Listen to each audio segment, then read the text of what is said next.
Wow, they are so consistently inconsistent with the disqualification enforcement.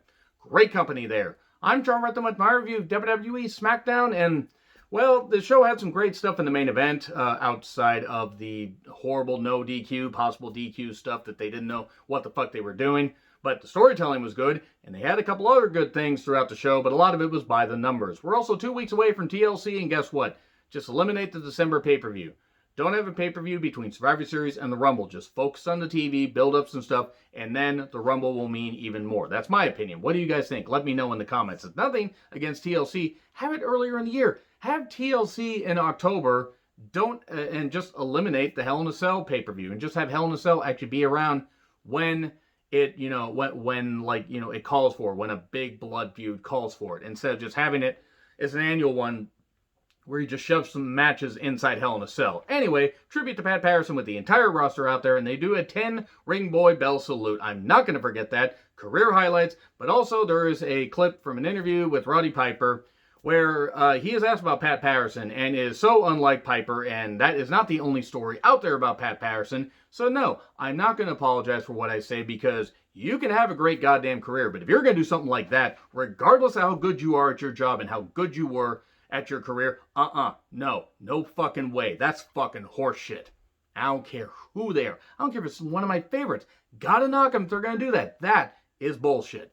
Anyway, Vince has aged like 30 years in the last 10. Kayla interviews Roman and Jay, and he instantly calls her question stupid. First of all, I resent your tone. Heyman goes over how Jey Uso being in the main event has been great, all these numbers. Here's Kevin Owens. Jey Uso, interrupts Kevin Owens when he's trying to challenge Roman Reigns, says, "We accept." And he says, "Well, I don't want to talk to the busboy. I want to talk to the head of the table." And he wants a match at TLC. Where you're getting a ladder match or a TLC match? Let's just throw everything in there. Let's throw some stairs in there. Please no. Let's never revisit that. And Roman doesn't answer. He just leaves and he says, "Oh, you're just a bitch." So he can say that, but he can't say another word a little bit later. Cole then yelling at us like we're children, explaining that TLC stands for tables, ladders, and chairs. Want to go on the record right now that when Michael Cole leaves commentary will only get better in WWE. He is atrocious at his job. He's a terrible commentator. He's one of the worst commentators WWE has ever had, especially for the long term. And I don't care if he's got, Vince McMahon's brain parasite in his goddamn ear. It's fucking terrible. He's got a brain slug from Futurama that's probably right underneath his goddamn headphones. Seriously, he's fucking bad at his job. He is so fucking bad at his job. And he should be reminded that he is really fucking bad at his job. Anyway, Bianca joins commentary after Roman had basically told Jay that you did good, but there will be some consequences because I'm the head of the table, I like what Roman Reigns is doing, but some of the verbiage gets a little bit repetitive. Bianca on commentary for Bayley versus Natty. Basically, this goes to the break instantly. Kevin Dunn misses a cutter into the ropes because Kevin Dunn is really bad at editing things and doing the camera cuts and stuff like that. And when he's thrown out of here, to wherever, I don't fucking care, into a freaking swamp of gators for all I fucking care about him, then WWE production will get a whole lot better because he is really fucking bad at his job. And then, so it's Bianca and Bayley having a bit of a stare down later. The finish is what bothered me. And Bayley's in the sharpshooter. She taps out while Bianca's watching her. Bianca didn't make a move. She didn't try to do anything where Bayley suddenly got trapped. I just don't understand why they did this. And I like Natty. And I want Natty to get another championship run at some point. I don't think it's going to happen, just because of how long she's been there and where they see her on the card.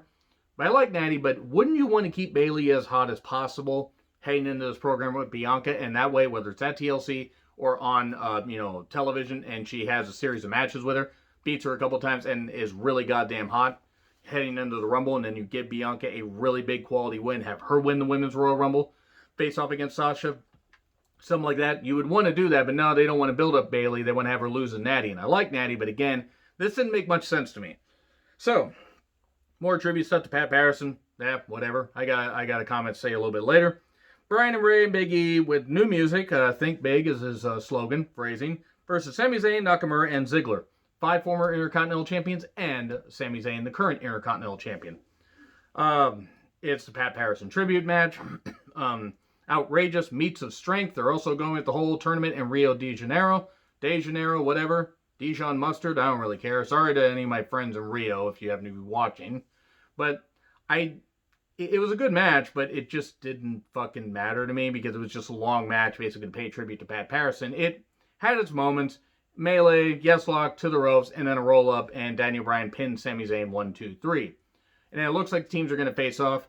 Other two guys get chucked out, and then Ziggler gets triple teamed on Fox. So it is what it is. And then Owens with a promo on Roman. It's just all this. He's like hoping to face him.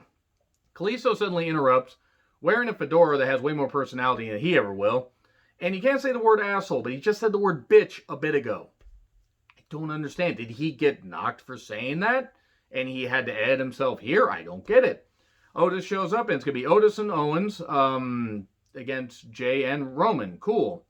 Whatever, more Pat Patterson stuff. By the way, Big E, at one point, Big E did something acknowledging to the heavens.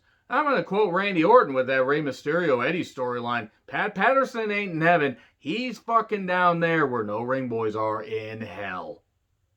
Ooh. I'm consistent with, my hate, and I'm not going to apologize for that.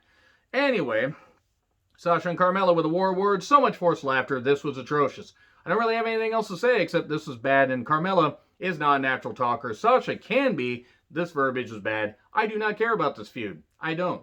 Please have Sasha beat Carmella clean in about 3 minutes and then knock Carmella back down the card.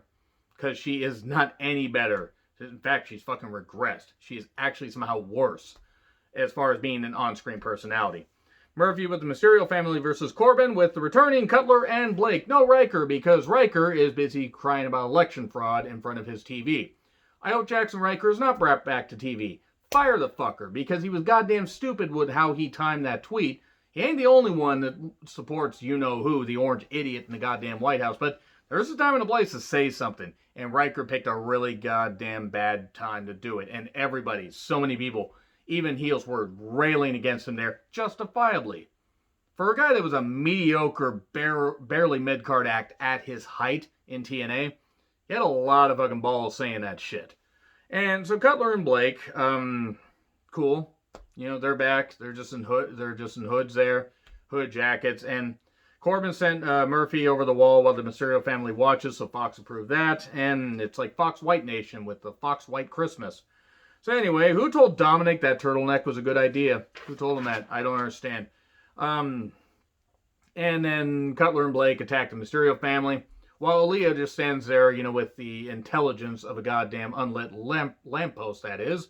And then into days 1, 2, 3. Aaliyah serves a purpose off camera. Just have her go be with her boyfriend, be a college girl. She should not be there. It's fucking bad. Street Profits yell about whatever. Rude and Cesaro won a shot for their respective teams, and I hate the Street Profits as an act. I don't hate them as people. I hate them as an act. Tribute to the troops. Man, maybe they'll protect women, unlike when they didn't protect Ashley Mazzaro years ago. That was great. Yeah, be silent so we can have our relationship with the troops just because one did that. And we're going to cover it up. We're not going to care about you, but we want you to continue to work for us. Is that okay? I'm starting to question how WWE has somehow been bulletproof mostly on this stuff. Anyway, Owens and Otis versus Roman and Jey Uso. Roman Jeygns, if you will. Sounds like a weird pair of jeans. It was just Jey at first, and then Roman shows up, and so, okay, it's Owens and Jey, they're legal guys. Otis is not legal in the ring. Roman goes out, goes and punches Otis. All right, cool, whatever, and he's beating him up. He's beating him up outside. They're the illegal guys. Okay. And then he grabs some steel steps and hits him about 80 million times while the referee is in full view watching this.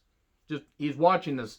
And it reminded me of when Ventura attacked Schiavone at SummerSlam 89, I believe. And Schiavone was trying to say, well, it's outside the ring. Well, so what? What are you going to tell me next? You can shoot somebody as long as it's outside the ring? I mean, that's what I instantly thought of. Like, what are DQ enforcements? I don't fucking get it. And then it was the finish that made it even worse. Now, yes, they had it. They had this good storyline going. Roman did not want Jey to splash Owens. He wanted a tag. And then, because I think Jey got stunned, he couldn't make the tag. And then Roman jumps in. Illegal guy starts choking out Kevin Owens. That's a DQ. Okay, whatever. Fucking whatever. They did something where I think Bayley or Sasha attacked Asuka, who was not in a tag match, and somehow that caused a DQ, and that was back in the summer. It was something like that. I don't fucking remember all the details. I'm trying to push that phase out of my brain, but it's pretty goddamn bad. And then they tag team Owens with chairs, and it's because Jey went, over Roman's head, as far as, the challenge and all that stuff, and he started beating up Jey. And he and then Roman's yelling at Kevin Owens, saying, you know, you should have just come for the title. Now you're trying to separate my family. I'm going to take your manhood. That's a very unique maneuver. Not a bad show. There was some inconsistent stuff. Anyway, agree, disagree, what I said. Like, share, subscribe. Twitter handle in the description. I'm John Ritlin. I'll see you soon.